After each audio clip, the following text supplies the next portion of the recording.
This morning, 400 federal agents hit Ohio in the largest cartel takedown in state history. At 4:30 a.m. Columbus, Ohio, was wrapped in frozen silence. Temperature readings showed 11 degrees below zero.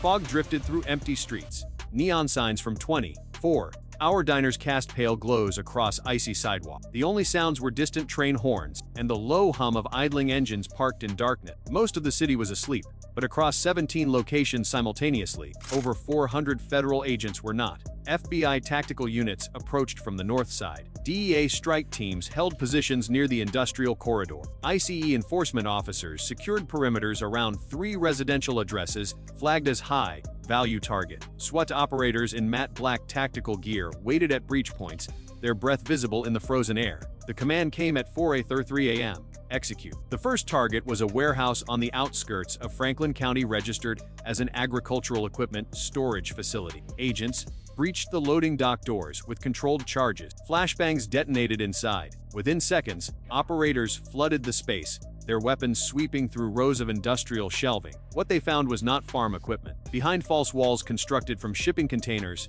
agents discovered a fully operational drug processing center, tables lined with digital scales, packaging stations stacked with vacuum sealers, and brick after brick of compressed fentanyl powder, arranged in neat rows, waiting for distribution. The seizure count from that single location reached 1.2 million fentanyl pills. Street value approximately $94 million. But that was only the first door. 3 miles east, a second team hit a strip mall business registered as a wellness clinic. On paper, the clinic billed Ohio Medicaid for thousands of physical therapy sessions each month. In reality, the exam rooms had never been used. Dust covered the treatment table. Computers logged claims automatically every night between midnight and 4 a.m. And in the basement, agents found something the clinic's license never mentioned. 17 women locked behind reinforced doors. Human trafficking victims brought through the southern border and forced into labor processing, narcotics shipments. Their passports had been confiscated. Their debts documented at $48,000 each. Some had been there for over 2 years. At the same moment, ICE agents breached a farmhouse 40 minutes outside the city. Intelligence suggested the property served as a transit hub for migrant smuggling operations linked to cartel logistics. Inside, agents found 23 undocumented individuals packed into rooms designed for storage, not habitation. They found ledgers documenting payments. They found burner phones with encrypted messaging apps. And they found a hidden cellar containing an additional 800 pounds of methamphetamine vacuum, sealed in industrial plastic. By 5:15 a.m.,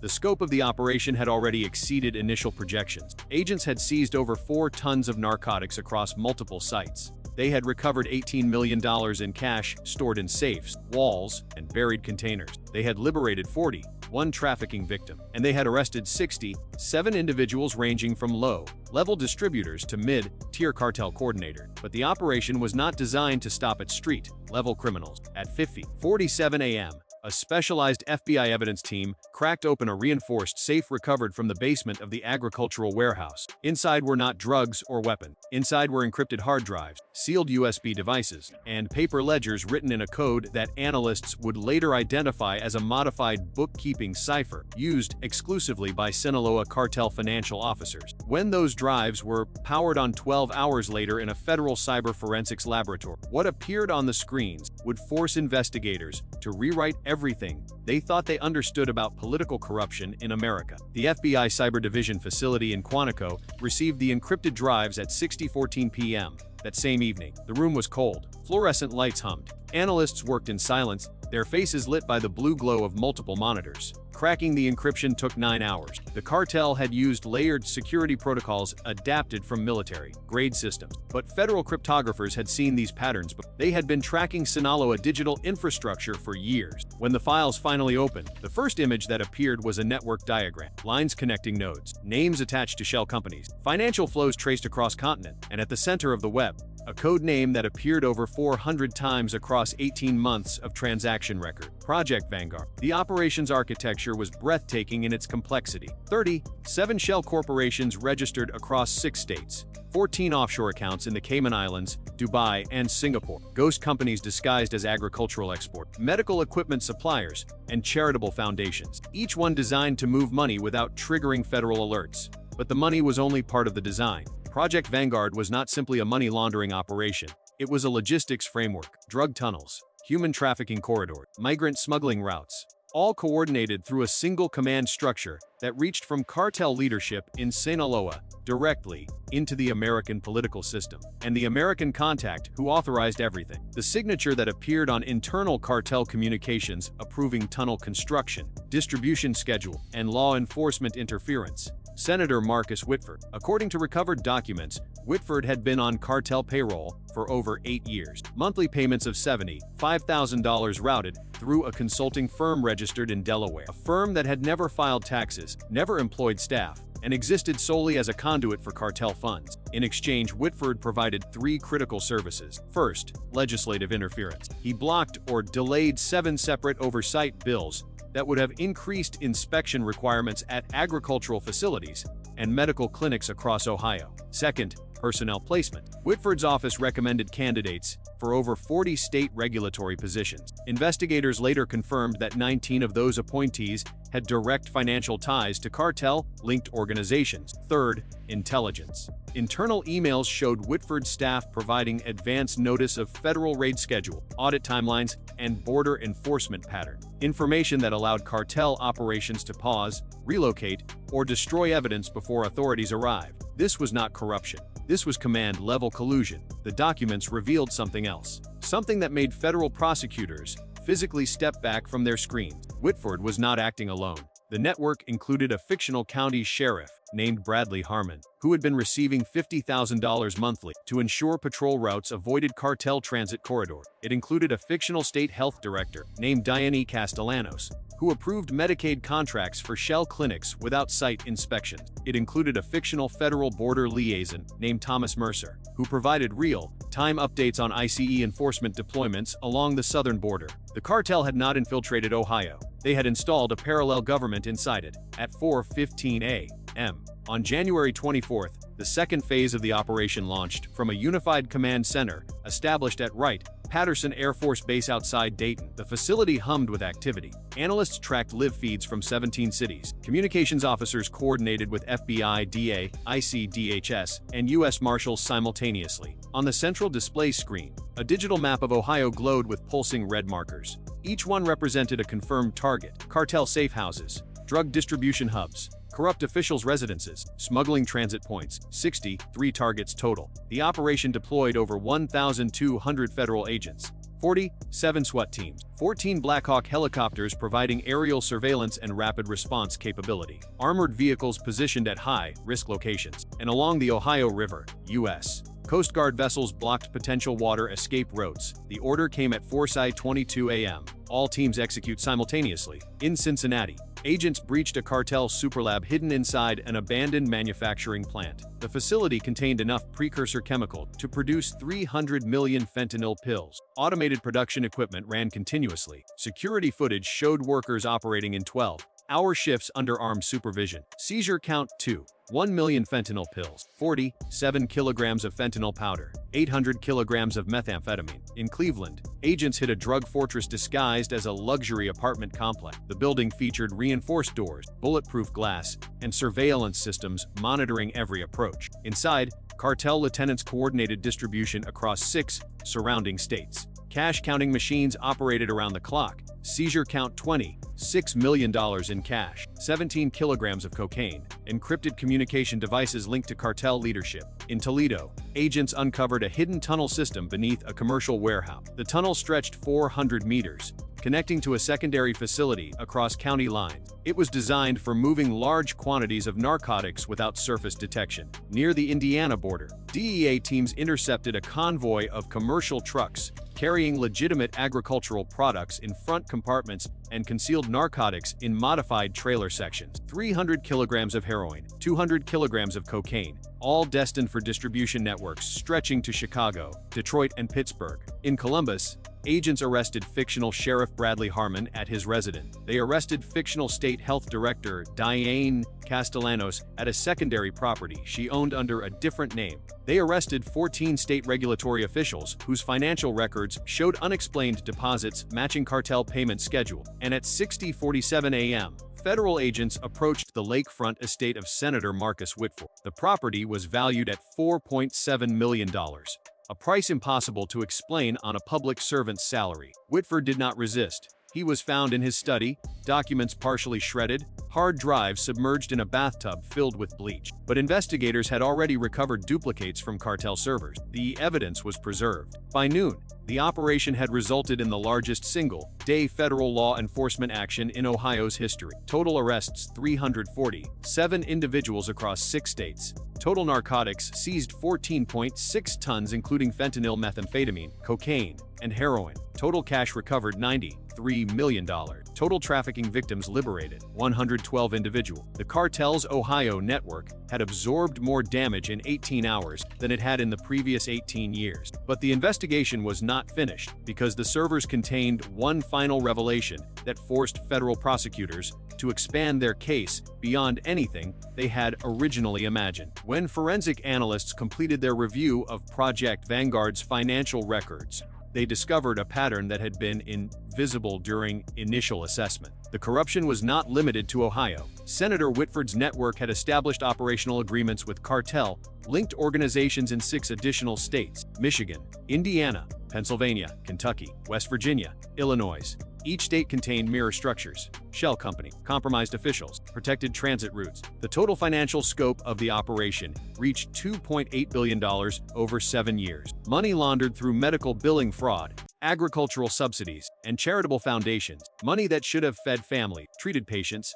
and supported communities. Instead, it purchased silence, protection, and immunity. The documents revealed the cartel's ultimate objective. They were not simply using Ohio as a distribution hub. They were positioning the state as the permanent logistical headquarters for Midwest operations, a drug empire designed to outlast any single political administration. Internal communications showed planning documents stretching 10 years into the future, infrastructure investments, political cultivation strategy, succession plans for compromised officials. The cartel was not just moving drugs. They were building a shadow government designed to operate indefinitely inside American borders. One phrase appeared repeatedly in senior cartel communications, a phrase that investigators would later cite in congressional testimony: "Ohio is ours." In the weeks following the operation, investigators turned their attention to the most painful discovery of all: the corruption inside law enforcement itself. Recovered patrol records showed systematic manipulation of enforcement patterns. Specific highways were avoided during cartel transit windows. Way stations were closed for maintenance on schedules that coincided with drug shipment. Border checkpoints experienced unexplained staffing shortages during peak smuggling hours. The coordination was precise, and it required inside knowledge. Analysis of internal communications revealed that 43 law enforcement officers across local, state, and federal levels had received payments from cartel-linked accounts. Payments ranged from $5,000 monthly for junior officers to $75,000 monthly for senior commanders. These officers did not simply look away. They actively protected cartel operations. They warned of pending raids. They falsified incident reports. They intimidated witnesses. They ensured that certain investigations never progressed beyond initial stages. For honest officers, the revelation was devastating. One veteran detective described the moment he learned that his own sergeant had been on cartel payroll for 6 years. He said he felt like the ground had disappeared beneath him. Everything he had believed about the system, about loyalty, about justice, collapsed in an instant. Federal agents arrested 17 officers during the second phase of the operation. Among them were 3 sergeants, 2 deputy chiefs, and a fictional regional border commander named Colonel Raymond Stokes. Stokes had served 31 years in law enforcement. He had received commendations for community service. He had trained hundreds of junior officers, and for the last 9 years, he had been providing real-time intelligence to Sinaloa cartel coordinator. His payments totaled over $800,000. The badge itself had been compromised, not just worn by criminals, but weaponized against the people it was sworn to protect. Investigators understood that rebuilding trust would take years. New vetting procedures, enhanced financial monitoring, independent oversight structure. The system would have to be reconstructed from the foundation upward. But first, the full scope of the damage had to be documented, because the victims were not abstract numbers in a budget report. They were real people. The human cost of the operation stretched far beyond the narcotics seized and the money recovered. In Ohio alone, fentanyl overdose deaths had increased by 47% over the past 3 years. Families destroyed, communities hollowed out, young people dying in parking lots,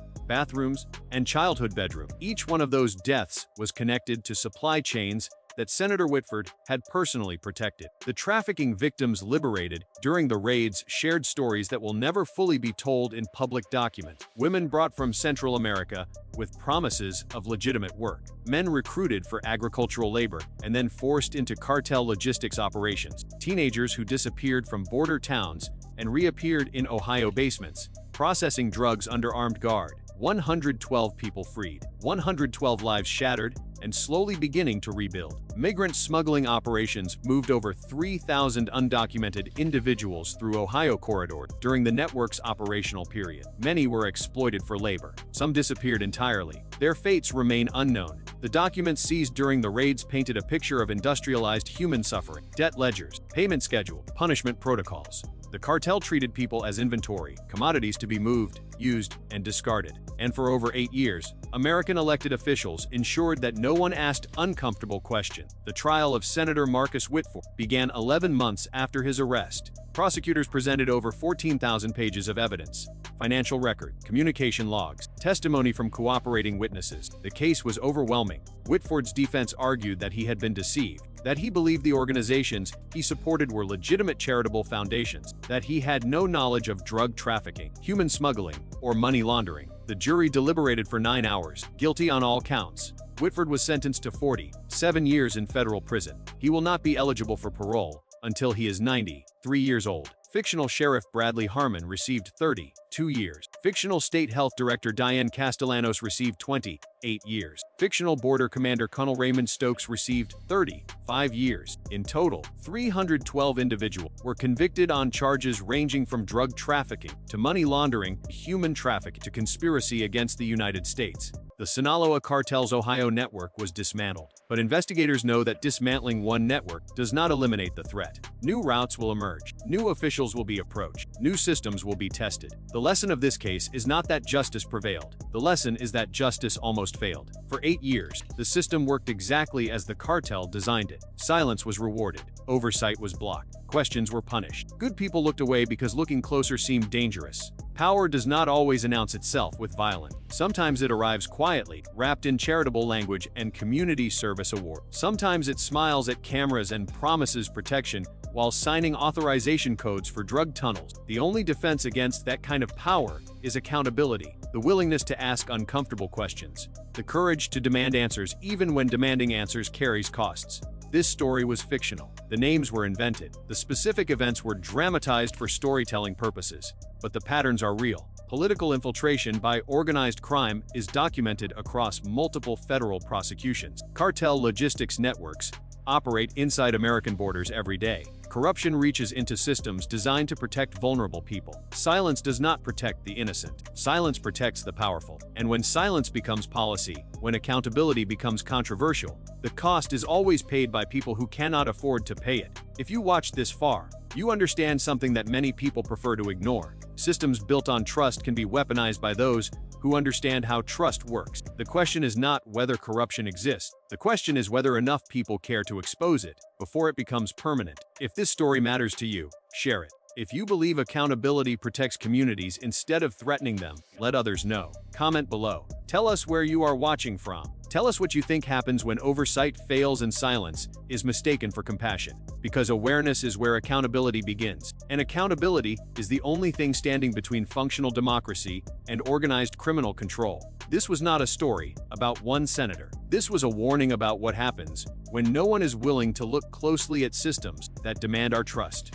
Any system that cannot be questioned will eventually be abused. Any leader who fears transparency has something to hide. And any society that treats accountability as cruelty will eventually discover that compassion without oversight is just another word for permission. The cost is always measured in human lives. And the only people who benefit from your silence are the ones who built their power on it.